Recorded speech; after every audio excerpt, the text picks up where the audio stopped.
Hi, today Sherry and I are going to talk to you about Webex. We're so excited to be able to have a Webex account, and as employees of North Georgia Tech, everyone, including faculty and staff, have a Webex account. I'm going to talk to you today about how to add Webex to your Blackboard, and we're going to be using that as your virtual room from here forward. On June the 30th, 2023, Collaborate Classroom will go away and you'll no longer have access to use it. So you are able to either use Teams as your virtual classroom, or you have Webex, and we recommend, and GVT recommends, that you use Webex for your virtual room. Today I'm going to walk you through how to add and configure Webex as your virtual room inside of Blackboard.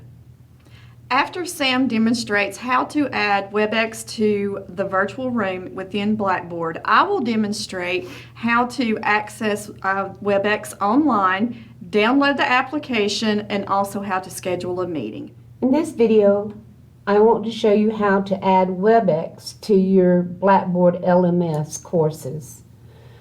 As you notice, I have pulled up my North Georgia Tech POC course, and you see the TOC on the left-hand side.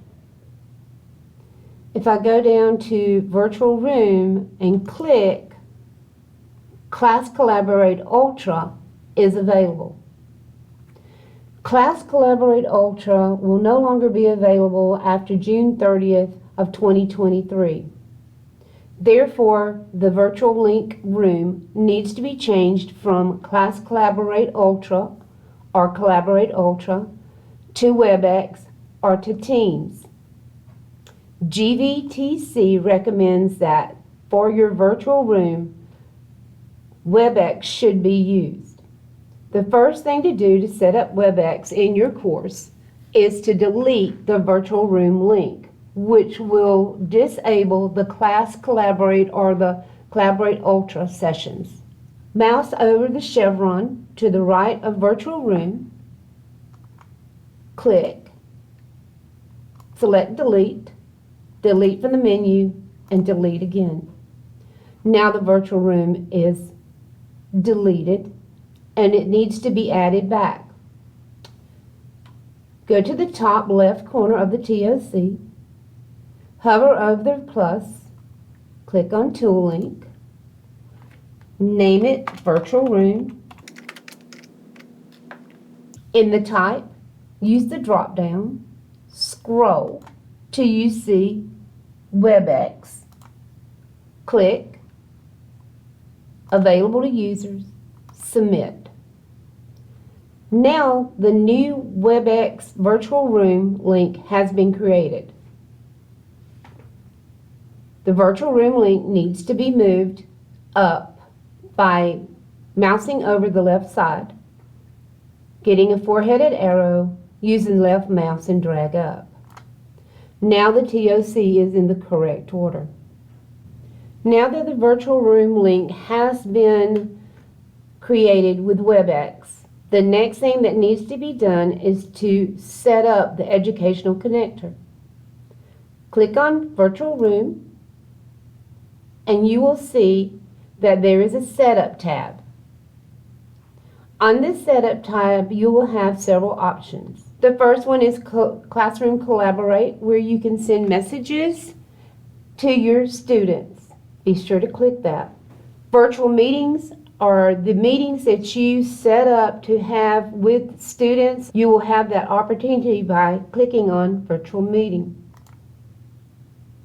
And because so many students are online, the next option is Office Hours. Be sure to include that as one of your options. Now that all of the features have been selected, click Apply.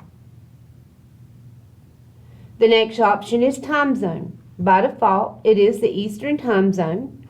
So again, click Save. By default, Authorize with LMS is already set. The next option will be the Webex meeting attendance grading. By enabling this connector, Webex creates an assignment and automatically assigns a grade to every student based on their attendance at all Webex sessions that are scheduled within the course. If you do not decide to make your meetings a requirement for your students, do not click recalculate course grades. If a student does not attend a Webex meeting that is set up, that student will receive a 0 for that meeting. Once you enable Webex meeting attendance grading, you cannot turn it off. So be sure that you think about this before you opt to have this option available in your Webex virtual room. If you do decide to use the Webex meeting attendance, be sure that you have your percent and how many they can miss. Points always 100. Assign a group, select the category that the assignment would go in, and always it's a percentage grade. The last option on this is a reminder bot. The reminder bot posts a message into the Webex Teams space before a Webex meeting is about to start. It's just a reminder for students scheduled for a Webex meeting inside of the LMS. Be sure to click Turn On. The next tab to look at on the Educational Connector is Classroom Collaborate. Classroom Collaborate is used to send messages and create video calls inside of the LMS. There are two spaces that you can use, the general, which is by default, or you could create a new space. To use the classroom collaboration, scroll to the bottom, enter a message to your students, and I'm going to remind them to report to the testing center on tomorrow.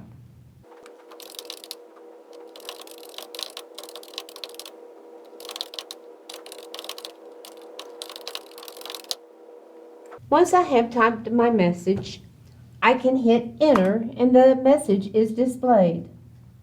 If I had any content, I could click on content and you'll see that there are no files found. Under messages, I could do an attachment. My people are the people who are enlisted inside of my LMS course, and they are participants within the course. I can add people if I desire. I also have a function on the upper right corner under the name of the course to do a video from the LMS. All I would do is click video and do a call.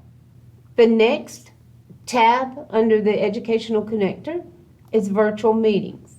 In order to use a virtual meeting, click New Meeting, set your parameters. First, you need to give it a name. Meeting for exam. Select a date, the duration, choose what session type it is, if it's going to be meeting, training, or event. Does it reoccur? Click Show Advanced Options. Everywhere in your organization can always join an unlocked meeting, so you can allow guests to join. The guests wait in the lobby until they're allowed to come in, and guests cannot join meetings. So it depends on the type of class that you're having or the meeting that you're having as to which option to select. You can also select Automatic Lock. So once the meeting is started, you can set the time that after the meeting starts that the meeting will lock and no one can join. You can also have an automatic recording. Click Create to create the meeting. Office hours can be used to set up reoccurring times for students to be able to contact and hold a meeting with instructors. This is the availability of the office hours for the instructor. The meeting duration is how long will the meeting last. 15 minutes, 30 minutes, 45 minutes, or 1 hour. The meeting buffer is the time between each and after each meeting, which blocks off time for the instructor before they carry on to their next meeting. The date range can be set by clicking the drop down and selecting the different options from the date range of the beginning of the semester, and it can go all the way to the end of the semester. To set the weekly hours, I will click in front of the day of the week on Monday. I will select what time I want my meeting to start. If I have a class that lasts till 12:15, I may want to start my office hours at 12:30, and I can decide how long I will be available in my office for the students to meet me. So if I have another class that starts at 4 o'clock, I may want to end my office hours at 3:30. I can do an added availability by coming in and setting my time from 4:30. If I work late, I could go to a later time from 4:30 to 6:30 and allow my students to meet me at that time for students who work after hours. And I can continue to add availability. On Tuesday, I can set my office hours to be the same hours as Monday, or I can make them different hours. As you can see, I've set my office hours on Tuesday at the same time that I'll be available to students on Monday. On Wednesday is a day that is used for grading. On Thursday, I've selected a different time, 9 a.m. to 12 p.m. for my office hours. Once I've set my hours for the time that I can meet with students, I click Save. Now students can join the office hours at any time that they desire during the times that are available to them for meeting. The next tab is Analytics. Analytics will tell you how many messaging spaces were created, how many meetings were scheduled, and if office hours were booked. This would be a good way to see how much interaction you had with students or other instructors. I hope this has helped you learn more about how to use Webex inside of your LMS using the virtual room on your TOC. Now we will discuss how to download the Webex app. First, you will need to go to webex.com, click Download. This will bring you to a page where you can choose between for Windows 64-bit or for Windows 32-bit. To determine which button you need to click on, you will then need to open up the File Explorer that's located on your taskbar. That is the little yellow folder. When you open it, you should see a page that looks like this. Going to the left side of the screen, I can see different options, but I go down to this PC and I right click. Then I choose Properties. This brings up additional information about my computer. To determine what system type my computer is using, I go down under Device Specifications to System Type, and I can see that for this particular computer, a 64-bit operating system is in place. Therefore, that's the option I will choose when I go to download Webex. Click on for Windows 64-bit, which will download the file. Then you want to open the file, which will install Webex. This may take a few minutes.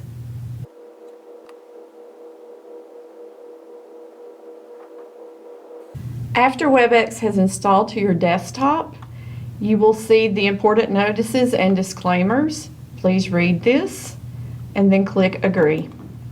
After you have downloaded the Webex application, you will sign in by using your North Georgia Technical College credentials.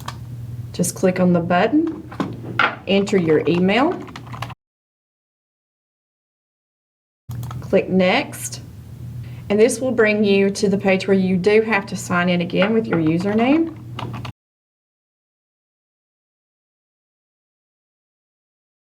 And your password. Now that I have signed in to the Webex application, this is where, and I have logged in, I want to show you how to schedule a meeting. To schedule a meeting, I come over to Schedule a Meeting, click on this button. I will name the meeting for the purposes of this. We'll just leave it at Sherry Hardin's meeting. I will choose the date and the time.